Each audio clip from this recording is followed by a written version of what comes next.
گھر میں خوشحالی ہو، کھانا وافر ہو تو ایک فرد اگر کچھ زیادہ بھی کھا لے تو فرق نہیں پڑتا، لیکن اگر روٹی کم اور کھانے والے زیادہ ہوں تو کسی ایک کا زیادہ لقمہ بھی بڑی تکلیف دیتا ہے، اس پر لڑائیاں ہو جاتی ہیں۔ یہی حال ہمارے ملک کا بھی ہے کہ یہاں وسائل کم اور مسائل کے کوہ ہمالیہ بنتے جا رہے ہیں۔ ایسے میں گھر کے بڑوں کو وسائل کی تقسیم میں انتہائی انصاف اور قربانی دینے کی ضرورت ہے، لیکن یہاں اس کے عین الٹ ہو رہا ہے۔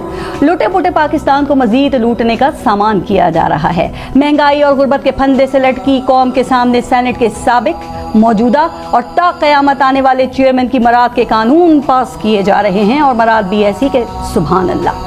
اس ملک میں 70 سے 80% عوام کو پینے کا پانی میسر نہیں ہے، وہ گندا اور بیماریوں والا پانی پینے پہ مجبور ہیں، تو ان کی خیر ہے، لیکن حکمران اشرافیہ کو فرانس سے منرل واٹر منگوا کر دینا بہت ضروری ہے۔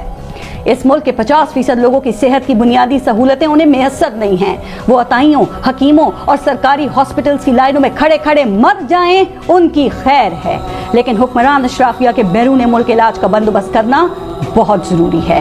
پاکستان کی آدھی آبادی کو 2 وقت کی روٹی نہیں میسر، زچگی کے دوران بچے مر جاتے ہیں، مائیں مر جاتی ہیں، تو ان کی خیر ہے، لیکن حکمران اشرافیہ کی بہترین روٹی کا بندوبست کرنا بہت ضروری ہے۔ اس ملک کی 70% آبادی صفی سہولیات سے محروم ہے۔ لوگ اپنی مدد آپ کے تحت مرتے کھپتے بچوں کو اسکول چھوڑیں یا خود نوکریوں تک پہنچے تو ان کے سفر کی خیر ہے، لیکن چیئرمین سینٹ اور حکمران اشرافیہ کے لیے چارٹر طیاروں اور ہیلی کاپٹرز کا بندوبست بہت ضروری ہے۔ اس ملک میں 40% لوگ اپنے گھروں سے محروم ہیں، وہ کچے گھروں میں، جھونپڑیوں میں یا کرائے کے گھروں میں رہتے ہیں، تو ان کی خیر ہے، لیکن حکمران اشرافیہ کے محلوں کی صرف تزئین و آرائش کے لیے 50 لاکھ کے فنڈز منظور کرنا بہت ضروری ہیں۔ جس ملک میں 5 سال کی عمر کو پہنچنے والے 25% بچے اسکولوں سے باہر اور چائلڈ لیبر پہ مجبور ہوں، ماں باپ کے کام کاج میں ساتھ دینے پہ مجبور ہوں، ان بچوں کی خیر ہے، لیکن حکمران اشرافیہ کے بچوں کی ملک سے باہر دنیا کی بہترین یونیورسٹیز میں تعلیم کا بندوبست بہت ضروری ہے۔ جناب، اس ملک میں سب با اختیار صرف اپنا ہی سوچ رہے ہیں، تو یہ جو 24 کروڑ ہیں یہ کس کا نچوڑ ہیں کہ ان کا کسی کو خیال نہیں؟ ہم نے دیکھا ہے کہ پاک فوج جس کام میں بھی ہاتھ ڈالتی ہے نا، وہ کام ہو جاتا ہے۔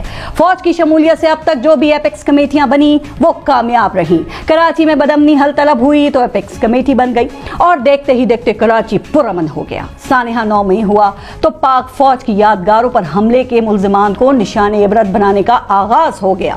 تیز ترین ٹرائل کے لیے جو مقدمات تھے وہ فوجی عدالتوں میں بھیج دیے گئے، وہ مقدمات اس وقت چل رہے ہیں، اور پاکستان کی ایک مقبول سیاسی جماعت کو راتوں رات ٹکٹ ٹوکری کر دیا گیا۔